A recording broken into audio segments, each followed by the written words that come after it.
with a victory. He only allowed 2 hits, and they both came in the first inning.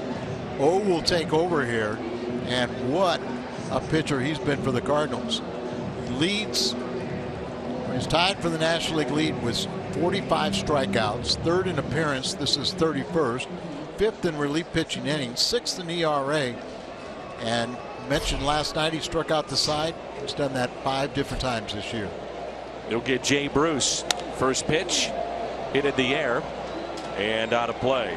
He faced Duvall, Suarez, and Billy Hamilton last night in striking out the side in the 7th inning.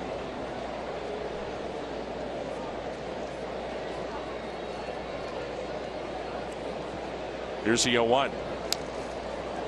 In my mind, Al, if this one counts, we're talking about the All-Star game and home field advantage for the World Series. Guys like O and setup men need to be considered for the All-Star game. Sometimes they're more important than closers because they're in their normal role of pitching, setup innings. So I think it is one of the few changes that they've done where you reward guys. 1-2 pitch. And to be quite honest, Danny, a lot of times the game is won and lost in those 7th and 8th innings, and not so much in the 9th.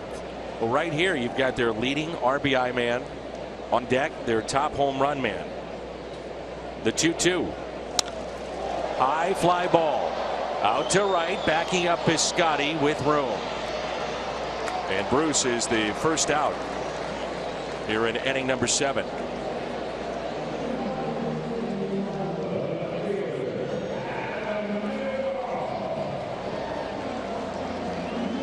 Well, Wainwright walked the second man that he saw. Then Phillips a double. Bruce a ground out for an RBI. Then Duvall an RBI base hit. And that was it in the first inning off of Adam Wainwright. 6 innings, 9 strikeouts.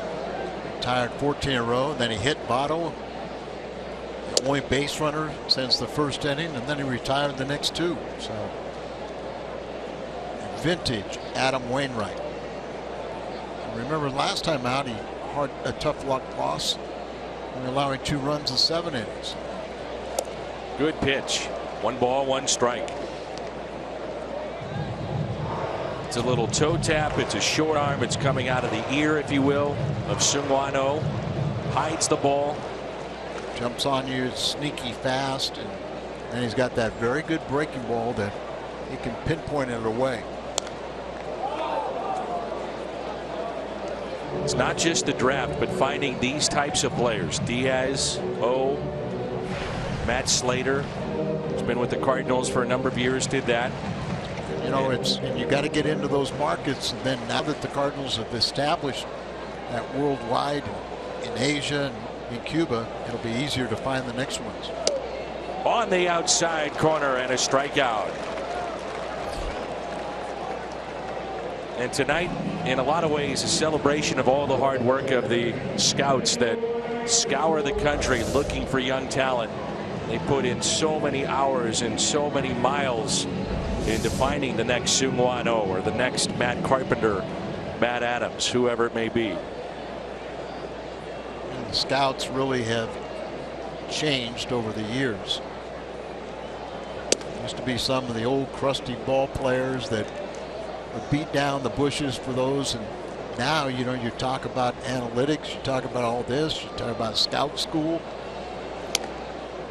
There's still something about a former player having that instinct to kind of know the heart and the mind of a player. Here's a 1-1. 1 ball, 2 strikes. And that's one of the battles that's going to be raging on here the next couple of nights in all the different war rooms and the draft rooms.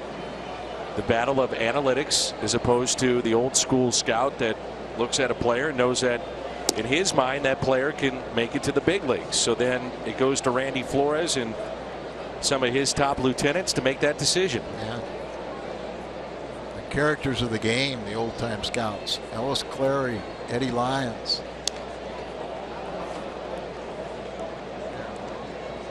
Just unbelievable stories that some of these guys could tell, and just their lives.